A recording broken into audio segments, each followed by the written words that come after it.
Biya kamal an wale shanga jandang redung wan kapairo. Ruan kina dang ro jandang redo bakel. Job yali ngwasa me bala kora dan and chitu ganun wangan ne me Kawulang County jana kormidit shi kormitot. Ban madana choda lat no ngumi chitu ban jelin ka jeri pode me. Ko kori pone dan kor dan tuok you know. Ba kori main ka kore nyam tai dan chitu ka je ka cho tuok di. Bi kono mo ban jelin kel ka jeri pode me.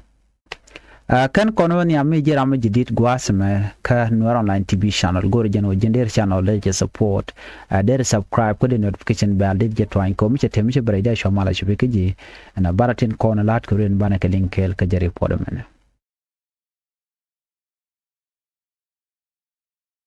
ke jawon shalat gwasme me nyu akon kele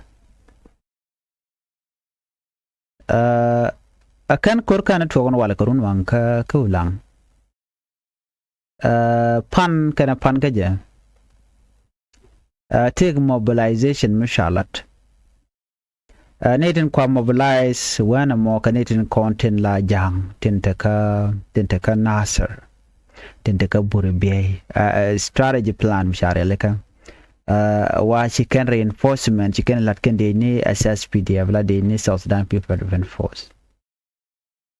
plan mo chare leka no bika we no kawulang ko ngai kono me changa chikor je tuok ko ran yi tuok no chaga jo ikende ne SSPD abre rak no chitanin chik we ne kuyir ka jo ran chalat mulu kon jogomat te gari pon mi chala ni Norway Army spokesperson Ramdan la ler la kala de kwi Norway Army ke gang dor kir ko to kon ka gare de bombo pain tilona jeno bikan chon kel kan ware are report kana mo ke jawo chalat an korme se talk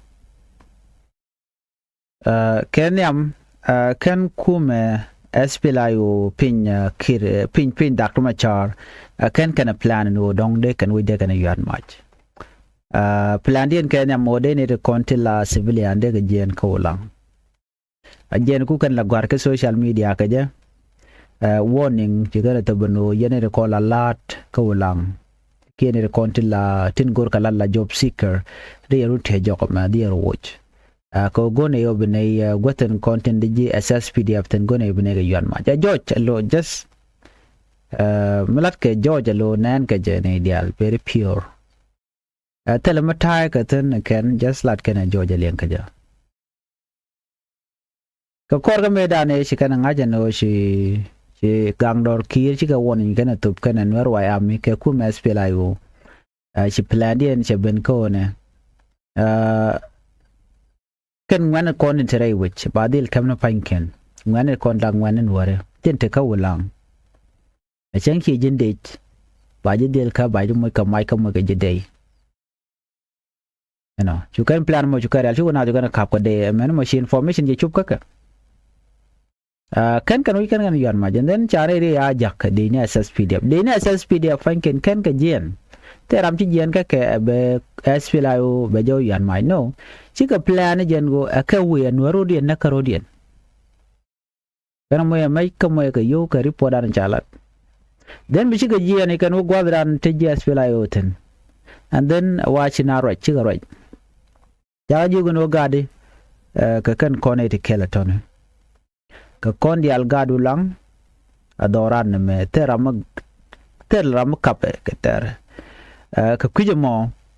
gone no baraling ko ntama shakan no ne re kon intere wi ko lang ni ne kon gor kalat mi ci gor lad ka jan organization kon intere which organization nyingi humanitarian ko te ka dawi ko lang lokaji no de mo kala reason jay mo lat ke je o jen bay jigno bi ko lar no jiran kuma biro ko declare no ku support kir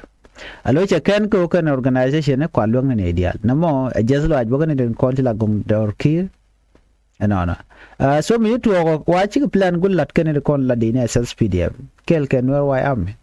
cha nwer wai am ni men nwer wai am men ten dai which ko lang te de kel ge kim yar ko right now che kon de nwer wai am men chung ga nwer ke nwer wai am men cha mu ke yo men chung kel ke bon kim yadit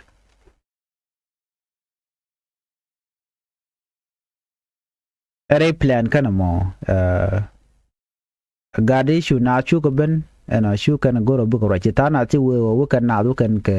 mu ka palanga te ak chet ko wa na pet wa ko gorech cha jo cha de gwano de ko ranak yana ya lan mandana latke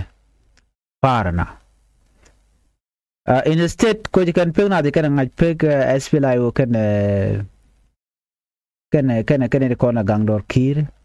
wa yo tongwa ya chu yon match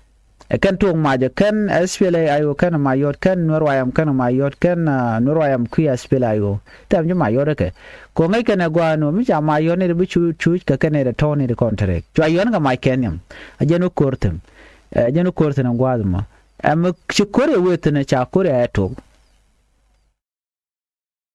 cha de ni SSPDF kel ken norwayam mi cha ka jo gwado cha jo ne re chugo chumno wi tin polin ngoni ken gatet keri pon nyama chano from there wa chwa nyoko mi yop ka nyok ni wi pol no mon ja jo ne re ak an gwado mo chote ka lis ka chote ka board dit pegen nyama chala la ni jen waram kele cha chen liura ne dokri ka bot the rest of the information ka kor nyama ne kor da tan mi chala tan ko raw de jene sha ilingano sha needin kontila de ni SSPDF cha ju kendial chi organization wa chi genje ku yer chi de ni SSPDF cha ren barbon cha ga ju re wi mena kwar konten alo le chi ku cha da kare to ji SPLA ku je de den ji SSPDF ku de den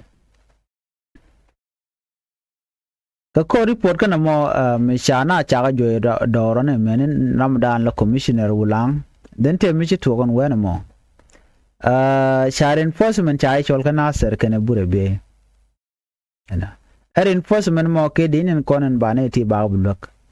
chi den chi gien lo ken ko wala wa pan ke je pan dio jen gwadran de mayot ke je share pon wan cha nong bon war dial ano media ko ba ko nga je no ti ke din ti we and one one ne me mu ko na raje wa chi ko mo choro nyok tuong nyok ko mo dit ko chi de na SSPDF charen nyok me rule ko rin chi gaban kwa kel nyok ban report dan le ro de le ke jen quick kor me ban jeleng gangdor kir bum ke puitel bom de kujimi mo kon ga mer waya me ba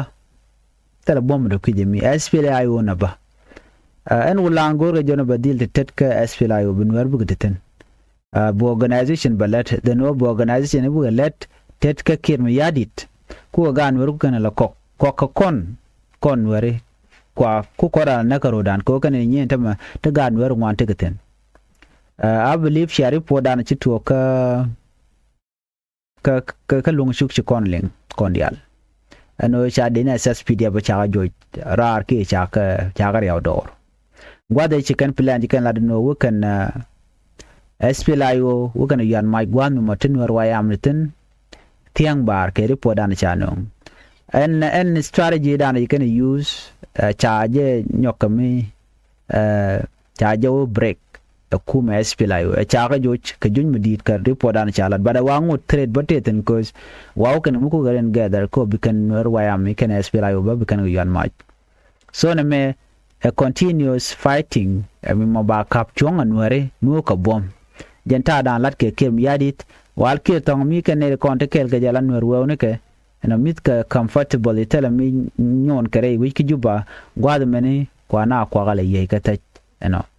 do mo de gan wer ngajbo de kana shu de non skan diara no ne na chine chun ke kim yadi that's very simple ko kir chi ram mo dier ka kon gor je bu kon tu kan den ba shu lo dot gwadan teten ke ba kon control dio je mi jira mi chi plan ga ya ga chi mi chi lenga jan report tin kon en pai we de nga ja gwano kir che plan murung che ya ka ono ba kon da gwen wer ba ko yo mene dit ken kan di de to bi ka mat kel ke nga ke kim ya dit ke yo we can let know they are simply supporting them financial but chijen a way of controlling them can you run content kam ga ke bi kan could use bekan wer ko le nyok influence nyok yen shwa kon pen met gwan mo benwere gwino to michi lar no mele mo mi jak bagwino dong pen jam yeda no kana mo bet yeno nguyo be no ter yene re kon ten wana mo ajen plan dana to so ko me ko mo to ko lang kanti ke jarun wanga me ene bana more detail bana ke jege yo gwada dana ci report me che ben ke ja